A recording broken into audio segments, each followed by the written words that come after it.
ನಾಮಪತ್ರ ಸಲ್ಲಿಕೆಗೂ ಮುನ್ನ ಮಂಜು ಇವತ್ತು ದಂಪತಿಯ ಕಾಲು ತೊಳೆದಿದ್ದಾರೆ. ಅಂದರೆ ಮೋದಿ ಅವತ್ತು ಮಾಡಿದ್ದನ್ನ ಇವತ್ತು ಮಂಜು ಮಾಡಿದ್ದಾರೆ. ಪೌರ ಕಾರ್ಮಿಕರ ಪಾದವನ್ನ ತೊಳೆದಿದ್ದಾರೆ.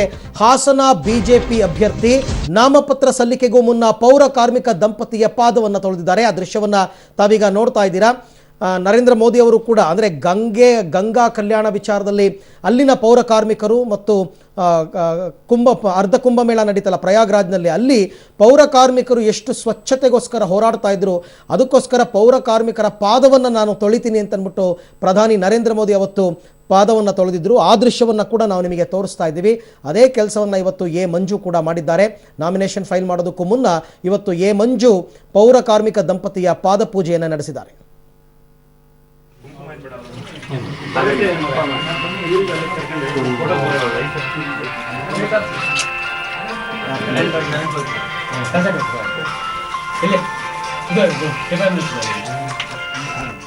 ಓಕೆ, ಸಮೀರ್, ನನ್ನ ಕೊಲೀಗ್ ಸಮೀರಿಂದ ಮತ್ತಷ್ಟು ಮಾಹಿತಿಯನ್ನು ಪಡೆಯೋಣ. ಸಮೀರ್, ಮಂಜು ಅವರು ಈಗ ಪೌರ ಕಾರ್ಮಿಕರ ಪಾದ ಪೂಜೆ ಮಾಡಿರ್ತಕ್ಕಂಥದ್ದು ಯಾವ ರೀತಿ ಬಣ್ಣ ಪಡ್ಕೋತಾ ಇದೆ?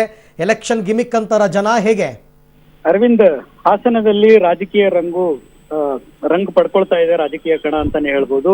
ಒಂದೆಡೆ ಮಾಜಿ ಪ್ರಧಾನಿ ದೇವೇಗೌಡರು ಹೊಳೆನರಸೀಪುರದಲ್ಲಿ ಇವತ್ತು ತಮ್ಮ ನಾಮಪತ್ರ ಸಲ್ಲಿಸುವ ಹಿನ್ನೆಲೆಯಲ್ಲಿ ವಿವಿಧ ದೇವಸ್ಥಾನಗಳಿಗೆ ಟೆಂಪಲ್ ರನ್ ನಡೆಸಿದ್ರು. ಈ ಮತ್ತೊಂದೆಡೆ ಏನು ಬಿಜೆಪಿಯ ಅಭ್ಯರ್ಥಿಯಾಗಿರುವಂತಹ ಮಂಜು ಅವರು ತಮ್ಮ ಸ್ವಗ್ರಾಮ ಹನ್ಯಾಳದಲ್ಲಿ ಗೋಮಾತೆಯ ಪೂಜೆ ಮಾಡುವುದರ ಮುಖಾಂತರ ಇವತ್ತು ದಿನವನ್ನ ಆರಂಭ ಮಾಡಿದ್ರು. ಅಲ್ಲಿಂದ ಹೊರಟಂತಹ ಮಂಜು ಅವರು ನಗರಕ್ಕೆ ಬಂದು ಸೀತಾರಾಮಾಂಜನೇಯ ದೇವಸ್ಥಾನದಲ್ಲಿ ಪೂಜೆ ಮಾಡಿ ನಂತರ ಏನು ಪೌರ ಕಾರ್ಮಿಕರ ಪಾದ ಪೂಜೆಯ ಮುಖಾಂತರ ಮೋದಿ ಅವರನ್ನ ಫಾಲೋ ಮಾಡಿದ್ದಾರೆ ಅಂತ ಹೇಳ್ಬೋದು. ಬಿಜೆಪಿ ಅಭ್ಯರ್ಥಿ ಮಂಜು ಈ ಮೂಲಕ ತಮ್ಮ ಒಂದು ಉಮೇದುವಾರಿಕೆಯನ್ನ ಈ ರೀತಿ ಪ್ರಸ್ತುತಪಡಿಸ್ತಾ ಇದ್ದಾರೆ. ಏನು ಮೋದಿ ಅವರು ಹೇಳ್ಕೊಟ್ಟಂತೆ ತಾವು ನಡೀತಾ ಇದೀವಿ ಅಂತ ಹೇಳಿ ಏನ್ ಕಾರಣ ಕೊಟ್ಟಿದ್ದಾರೆ ಮಂಜು ಅವರು ಪಾದ ಪೂಜೆ ಮಾಡೋದಕ್ಕೆ? ಮಂಜು ಅವರು ಏನು ಮೋದಿ ಅವರು ಈ ಹಿಂದೆ ಏನ್ ಮಾಡಿದ್ರು, ಪೌರ ಕಾರ್ಮಿಕರ ಪಾದ ತಳೆಯುವ ಮುಖಾಂತರ ಅವರನ್ನ ಯಾವ ಗೌರವದ ಭಾವನೆಯಲ್ಲಿ ಕಾಣಬೇಕು ಅಂದ್ರೆ ಪಟ್ಟಣ ಆಗ್ಲಿ ಅಥವಾ ನಗರ ಆಗ್ಲಿ ಶುಚಿತ್ವಕ್ಕಾಗಿ ಇವರು ನಮ್ಮನ್ನ ತೊಡಗಿಸ್ಕೊಂಡಿದ್ದಾರೆ, ಅವರಿಗೆ ಗೌರವ ಕೊಡುವಂತದ್ದು ನಮ್ಮ ಧರ್ಮ ಅಂತ ಹೇಳಿ ಮಂಜು ಅವರ ಒಂದು ಪ್ರತಿಕ್ರಿಯೆ ಆಗಿದೆ. ಅಲ್ಲ, ಯಾರಾದ್ರೂ ಮಂಜು ಅವರಿಗೆ ಜ್ಯೋತಿಷಿಗಳು ಸಲಹೆ ಕೊಟ್ಟಿದ್ರ? ರೇವಣ್ಣ ಅವ್ರ ತರ ಇವರು ಜ್ಯೋತಿಷಿಗಳ ಮೊರೆ ಹೋದ್ರ ಅಂತ? ಇಲ್ಲ, ಈ ಹಿಂದೆ ಅವರು ಮಾತಾಡಿದ್ ನೋಡಿದ್ರೆ 9ನೇ ಸಂಖ್ಯೆ ಏನು ದೇವೇಗೌಡರ ಮನೆಗೆ ಒಂದು ಲತ್ತೆ ಆಗುತ್ತೆ ಅಥವಾ ಅವರಿಗೆ 99ರ ಫಲಿತಾಂಶ ಮರುಕಳಿಸುತ್ತೆ ಅಂತ ಹೇಳಿ ಅವರೇ ಒಂದು ಜ್ಯೋತಿಷ್ಯವನ್ನ ಹೇಳಿದ್ರು. ಹಾಗಾಗಿ ಇವತ್ತು ಸಹ ಅವರು ಪೌರ ಕಾರ್ಮಿಕರ ಪಾದ ತೊಳೆಯುವ ಮುಖಾಂತರ ಇವಾಗ ಏನು ಅವರು ನಗರದ ಮಹಾವೀರ ವೃತ್ತದಿಂದ ಒಂದು ಮೆರವಣಿಗೆ ಮುಖಾಂತರ ಹೇಮಾವತಿ ಸ್ಟ್ಯಾಚ್ಯೂ ನಂತರ NR ಸರ್ಕಲ್ ಮುಖಾಂತರವಾಗಿ ಬಂದು ಜಿಲ್ಲಾಧಿಕಾರಿ ಕಚೇರಿಗೆ ಒಂದು ತಮ್ಮ ನಾಮಪತ್ರವನ್ನ ಉಮೇದುವಾರಿ ಇವೆಲ್ಲ ಅವ್ರು ಏನ್ ಮಾಡಿದ್ರು ಅಂತಕ್ಕಂಥದ್ದು. ಬಟ್ ಅದಕ್ಕೆ ಈಗಾಗಲೇ ಶುರುವಾಗಿರ್ಬೇಕಲ್ಲ ರಿಯಾಕ್ಷನ್ಸ್ JDS ಕಡೆಯಿಂದ? ಖಂಡಿತ.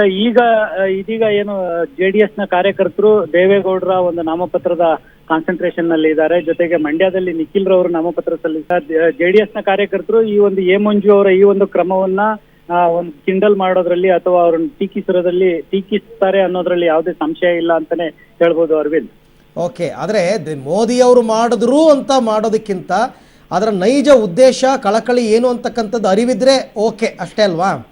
ಹೌದು ಹೌದು ಹೌದು ಅರವಿಂದ್, ಖಂಡಿತವಾಗ್ಲೂ ಯಾವುದೇ ಅಭ್ಯರ್ಥಿ ಆಗ್ಲಿ ಯಾರೇ ಆಗ್ಲಿ ಹಿರಿಯ ವ್ಯಕ್ತಿ ಈ ಒಂದು ಪೌರ ಕಾರ್ಮಿಕರನ್ನ ಈ ಸಂದರ್ಭದಲ್ಲಿ ಮಾತ್ರ ಬಳಸ್ಕೊಂಡು ನಂತರ ಅವರನ್ನ ಕಡೆಗಣಿಸಿರುವಂತದ್ದು ನಾವು ಹಿಂದೆನೂ ನೋಡಿದೀವಿ. ಆದ್ರೆ ಈ ಬಾರಿ ಹಾಗಾಗದೇ ಇರಲಿ, ಆ ಪೌರ ಕಾರ್ಮಿಕರಿಗೆ ಸೇರ್ಬೇಕಾದ ಗೌರವ, ಅವರಿಗೆ ಸಲ್ಲಬೇಕಾದಂತಹ ಗೌರವಗಳು ಸಲ್ಲಿ ಅಂತ ಹೇಳಿ ನಾವು ಸರ್ ಭಾವಿಸ್ಬೇಕಾಗುತ್ತೆ. Okay Sameer, thank you. ತಮ್ಮೆಲ್ಲ ಮಾಹಿತಿಗಾಗಿ ಧನ್ಯವಾದ. ಬಂದ್ರೆ ಈ ಕಡೆ ನೀವು